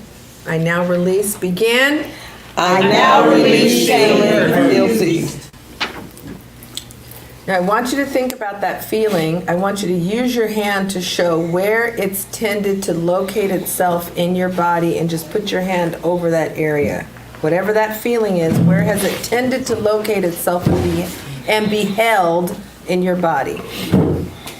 Just put your hand over that area. Scan and see. Oh, there? Where for you? Where have you been held, that emotion? Where has it been centered? Here? Okay. So keep your hand there, and we're going to say that one again. That same one. I now release. I now release feeling guilty. Pulse breath in. Blow it out. Pulse breath in. As you exhale, remove your hand. Blow it out, blow it out, blow it out. Continue. I now claim and embrace being confident. Peaceful. Is that the one that's across? Mm-hmm. Why'd you hesitate? All right. Let's move to the next one. Everybody got their place? The next one, if you have a next one. Bring the volume forward. I now, go ahead. I now release feeling confused. You have yours, we're gonna do it again. Sis, right here, we're gonna do it again so you can do it with this. Okay, you got yours? Right. You got your words? Bring your volume forward.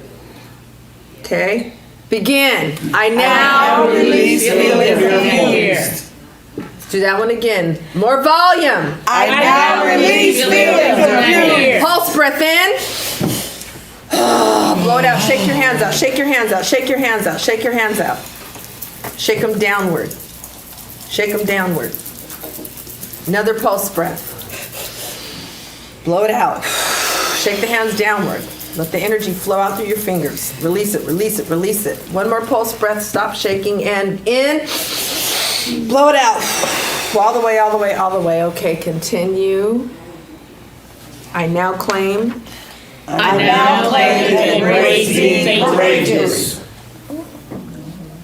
Regular breathing. If you have a next, let's move on to the next. I now release. Go ahead. I now release feeling burned out. Pulse breath in. Purse those lips and blow it out. Blow it, blow it, blow it all the way out. Pulse breath in. Blow it out. Ah. One more pulse breath in, and on the out, say ah on the exhale. Pulse in and ah it out. Next, I now claim. Go ahead. I now claim to embrace being energized. Joyful. Breathe normally. If you have a next, let's go on to the next. I now release. Go ahead. I now release feeling anxious. We're going to do that again, and when you get to that final word, give us more volume. I now, go ahead. I now release Come on. feeling anxious. What was your word? Guarded. We're going to do that one again. Give me volume on that last word even more. I now, go ahead. I now release feeling anxious. Okay, pulse breath in. Ah it out. Ah it out. Pulse breath in. Shake out the shoulders. Next, I now claim and embrace being calm. Let's go to the next. I now release. Begin. That's it. Is that everybody? Yeah.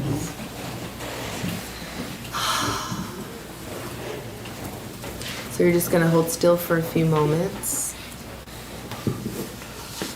And I want to just tell you before we kind of debrief about the aftercare.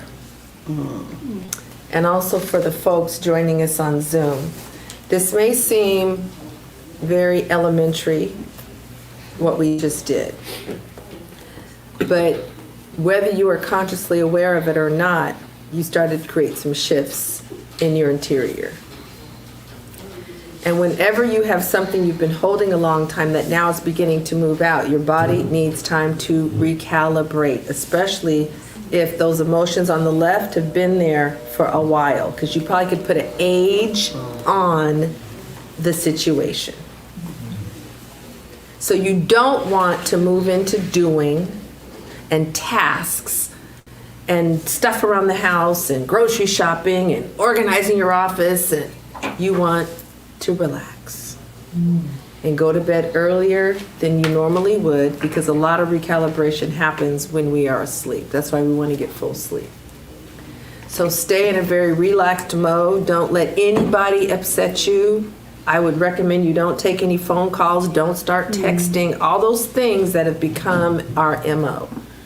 Refrain from that after we conclude here.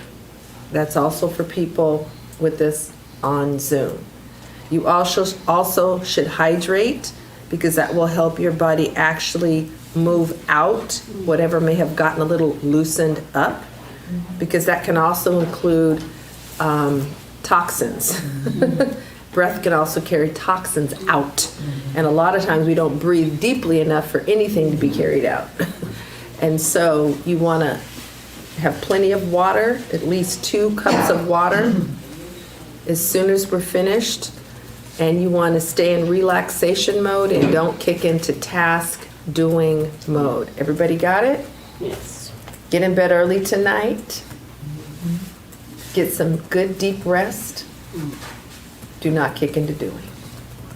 Can we agree to that? Yes. So that we can honor our bodies, honor our spirits, and whether you understand what may be shifting or not, we still are going to have you engage in the aftercare. All right. So with that, I would like to hear from a few of you. That was quick. How was it for you? There can be a lot of different sensations that people feel when they're doing the breathing. Sometimes people feel nervous energy rise up, they feel heat rise up, they feel a surge like of electricity, or emotion can rise up. There's no right or wrong, so we'd just like to know how the experience was for you. So Ed, did you want to start us off? Yeah, it's actually amazing that I'm this age that this is the first time I've done this. The first, I mean, I've had people ask you what you feel, but not the practice of taking an emotion and looking for where it's at and how you even feel it. Like, do I even have these feelings? I don't know. Yeah. And then identifying the opposite of that. It's like that's the first time I actually had to sit down and do that. And so what I was thinking about also from the physical part of it, I have a friend that talks about your lymphatic system and getting on the rebounder, how it releases certain things. There's only certain things that allow you to actually drain your lymphatic system. So when I started thinking about that, that's exactly what you're doing on the more spiritual side too. And I'm thinking like, that's the first time I ever thought about that connection ever. So I'm just sitting here kind of amazed that this is not a normal thing in our community. And then the fact that I'm hearing this now, it actually allows me to like think about what you were saying and put it into practice. Like, okay, if I do this in the physical sense, what I'm doing, but this is my spiritual sense, and I see how it's draining the bad programming, and it's allowing it to do something else where I'm like, oh, it's actually opening up the space to be reprogrammed and like, oh, okay. So that's the first time it's just kind of connected all the dots. Wow. So I'm like, okay. Woo! Yes. Yay! I love it. I love it. So before the next comment, I just thought of something I want to do because of what Ed said. He said, this is my first time doing this in my adult life, right? And for a lot of us, especially, with other people.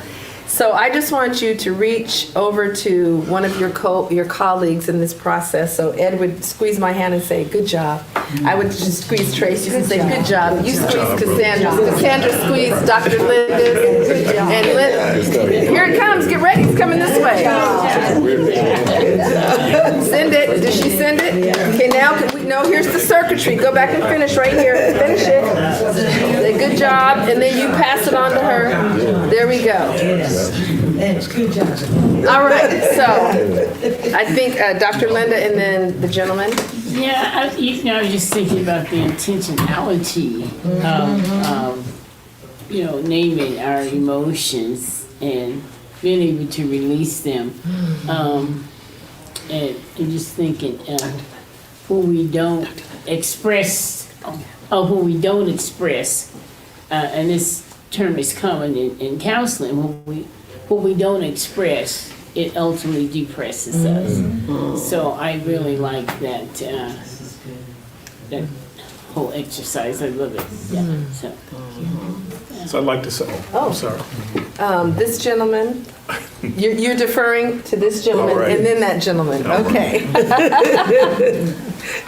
So with the emotions that I was feeling or that I was working on, they had to deal with my stepfather passing away. And being angry, being lonely, being sad, being confused, looking at this doctor like, what do you mean he has cancer? What? No, he doesn't. We went to see the White Sox the other day, and we walked about a block to the car, and he was in good health. He was in good spirits. But what I have to own is I was comfortable in those emotions because it reminded me of good times.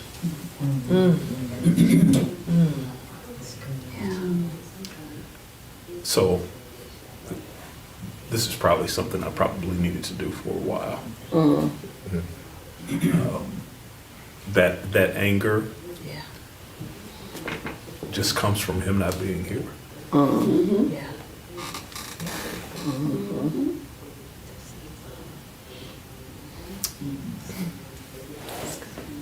Good job. Thank you. Thank you for showing up. Fully. Thank you. Y'all, this is why we do this work. This is truly about, we got hugs happening in the room. We got love happening. Y'all, this is what community is like. This is why we do this work. This is about transformation. It's about healing. These are new muscles, but this is what living powerfully is all about. We get to show up differently. We're gonna do this work. We're gonna make this our new normal. Like, how's this for the new normal? Yes. Holding in emotions is not actually how we were designed as humans. This is what we were designed to do and be. It feels good to be free, to be set free.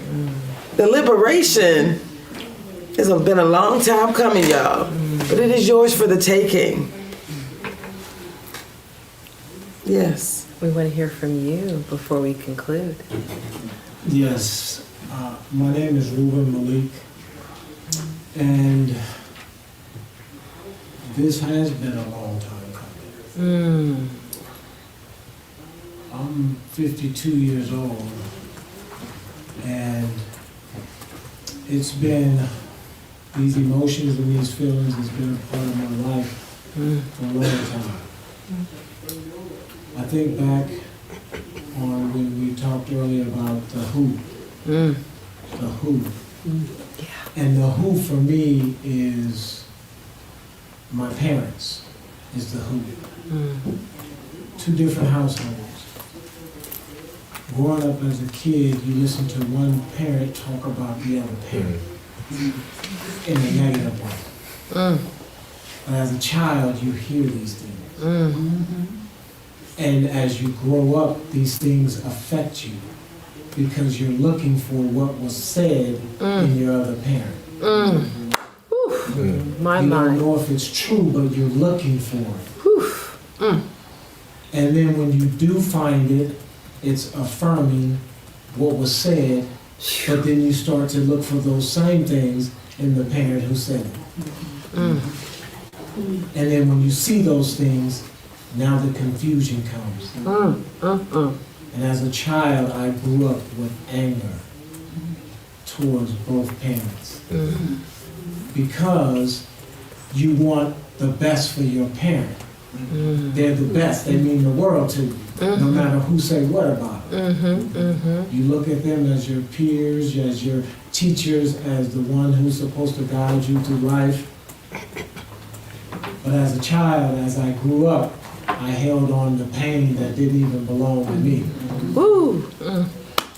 And so I acted out a certain way because of the pain that I was feeling that had nothing to do with me as a child. Taking on the responsibilities and the mindset of an adult as a child. Growing up too fast for my own good. Hearing and seeing and knowing things that have nothing to do with a child. Child should never hear or see. So I look around this room and we're elderly, right? And I wonder, where's the children who should be listening to this program? Right. Amen. Yeah. Are the parents listening to this program who can make a better decision in their lives to raise their children differently? That's the key. It's about other people. It's not about us. It's about the kids. It's about the children. Let's not wait until we get this age to heal. Let's prevent the problem so we don't have to worry about the healing. Yes. So let's teach. Let's guide. Let's protect the innocence of the children. Let's make better decisions as adults to raise the children a certain way. So that way you don't have to worry about what's yet to come. It's up to us to make those decisions. Let's do it. This healing process is wonderful for me. I enjoy it, the transformation. I enjoy it, the camaraderie. I enjoy the lessons. It means a lot, and we carry it on in our lives from this day forward. So thank everybody for being here. Doctors, respect you all, love you all. Appreciate the open space and the opportunity. Every voice is important, and I'm here. Yeah. Yeah, this is good. So this is basically, yes, we're about to wrap. I did send you a link, Owen. If you want to join us online, you can jump on StreamYard really quickly. I have one person who wants to speak, I think, in the room. I know I'm going to ask Dr. Carter to share once again why this work is so important and why we're bringing this into community. And then we will lovingly close this session and invite you to our last session next week. It's going to be a recap. We're going to hear your voices. We're going to send actually a link to hear more of your voices so that we can talk about this, your transformation, where you are and where you're going. What else are you going to do to get better, to get healthier, happier, wealthier, and wiser?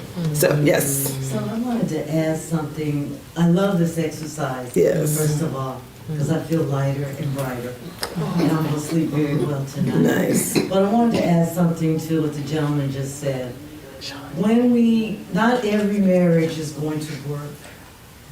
And when we say bad things about the other person, you are speaking to 50% of your child. So when you pour and say those things about that parent, they not only look for it in the parent, they start to look for it in themselves. I'm bad. My dad is bad. Well, dad says mom does this. So I'm probably going to be like that. So I would caution us to think about, we need to be the adults and keep our mouths closed around those innocent ears when we're saying things, because we're speaking life around that child. 50% of them is one or the other. Yes. Thank you. I love it. I love it. We're going to have two more people speak. I'm going to have Sean, who actually is one of my favorite people. She's a girl tricker. We've been talking about, like, how do we get healthier, happier, wealthier, and wiser. She understands the transforming belief. She understands the power of forgiveness. She actually said she read her sister's book. I think she brought it with us today. So we understand this is you've been doing this for a while. Why is this so important? Why should this be our new normal? Then we're going to go to As Owen we next. just journey in life, you understand it's a journey. And as the gentleman said, we are in a big age now. And hopefully we are all growing and maturing and living holistically. So it's not just one section of life. We need to be healthy holistically. And so, as I said before, many of us did not have permission to express emotions. And we were told to hush up, sit down, don't say that. We push this over here. And all that gets suppressed. So it's about taking care of this temple, and that means we're going to be dis-ease free, we're going to be healthy and healed and whole in every facet of our life, and it's going to be a lifestyle. And so as we start understanding and growing, we're going to help our youth do the same. We're going to give them the words and give them a space and give them permission to articulate what they're feeling. So many of our youth are in trauma-filled situations. And it's not just violent trauma. There are so many other levels of trauma that our children experience, and we need to give them the tools to be able to help them through the journey to stay healthy and of sound mind so that they can learn and fulfill the purpose and calling that is on their life.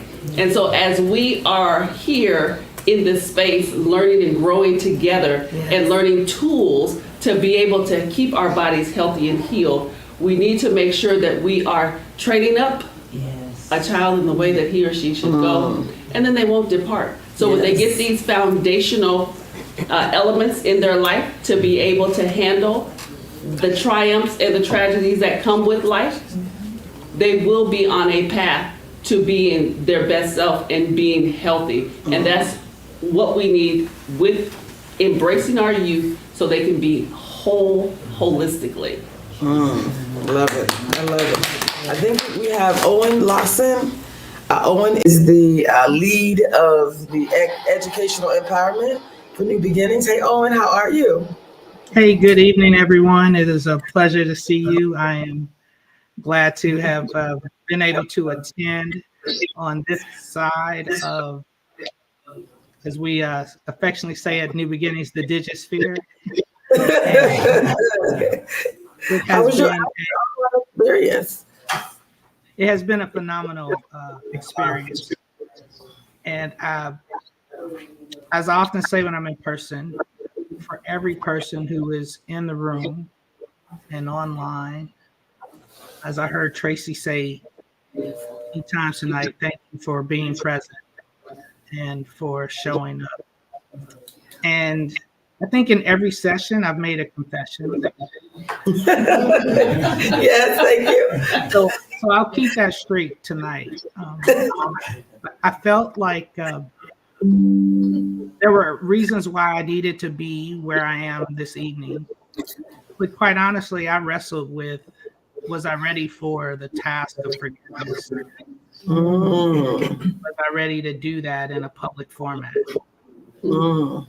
And the closest, I think what I was able to negotiate with myself, something that we found, what is the thing that has allowed you to get to this moment?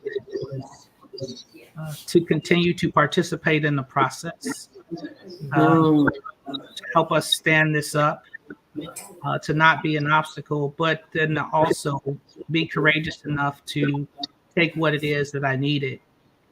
And what I did was to go through the exercise of forgiveness and to do that and to see it through. And I did it in the privacy of my own space, but I followed instructions. I wrote copious notes, and I look forward to doing it. And I would just encourage us all, just continue to press forward and to practice. The way that we master anything is with practice and in community. So thank you, everyone. I love it. Thank you so much, Rowan. Thank you, y'all. And you know, I'm gonna have Dr. Carter, the current president of the Seattle chapter of the National Black MBA Association. I'm gonna have him give our final words tonight, and then I think we are going to pray our way out of this evening. Great. Yeah, so we are going to bring a little spirit. Again, this is about the science and the spirit. So this is the beginning. This is a process. We invite you to continue this. We promise to show up. Remember, this was the MLK. We said this is continuing the dream. This is us manifesting our dreams for actually living powerfully. Each and every one of us being in a position where we can get better, get healthier, happier, wealthier, and wiser. So stay with us, stay on this journey, and there's so much more to come. And I'm just going to pass it on to Dr. Carter and just ask you one question. Why? Why should we continue doing this work? So this is really important. It's an opportunity for us to get in touch with ourselves, an opportunity to understand our families and loved ones, an opportunity to grow. And that's how you heal a community. That's how you bring people together. So with that, I'm going to be the person to ruin the evening. We're going to be evaluated on our work. But more importantly, Ms. Harrell is going to be evaluated on her work by a crew from the county next week. So my ask, because you can't leave without me asking for something. My ask is bring a friend next week. Bring a friend not only so that they can see the experience, but so they can make up their mind that, hey, the next time that this happens, I want to be there for that. It gives us the opportunity to show our sponsors that we're actually doing the work and that it actually has a positive effect on the community, and it makes them comfortable feeling to continue to fund us. So that is my ask, because we know how powerful it is. You can see how a lot of us were touched this evening dealing with something that last Thursday we weren't dealing with, or so. Thank you. Thank you for that. Look at him showing up in community. Lord, I love this so much.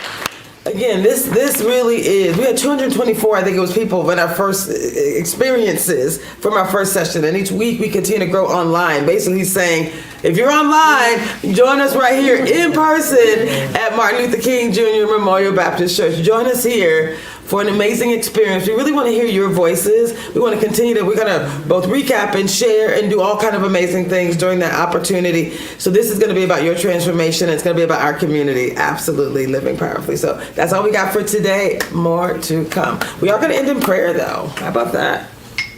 Just saying.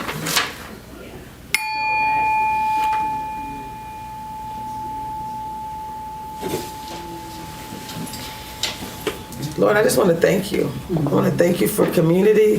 I want to thank you for this opportunity. I want to thank you for allowing us to truly create a space for true transformation. Yes. Thank you for giving each person in the sound of my voice, whether you're present here or online, whether you're watching the documentary later in life, we ask right now that you continue to do the work, that you continue to be that living testimony, that you allow your life, your freedom, your liberation that you're gaining in this moment, that you allow that to be something that you pursue with courage, that you pass on to all those around you, and you continue to make this the new normal. Lord, we thank you. Thank you. And we praise you for giving us the courage, the confidence to know the value of what we're bringing. And Lord, we ask that you continue to support this community with maximum empowerment, true healing, and give us everything we need to live powerfully. Thank you. Amen. Amen. Amen.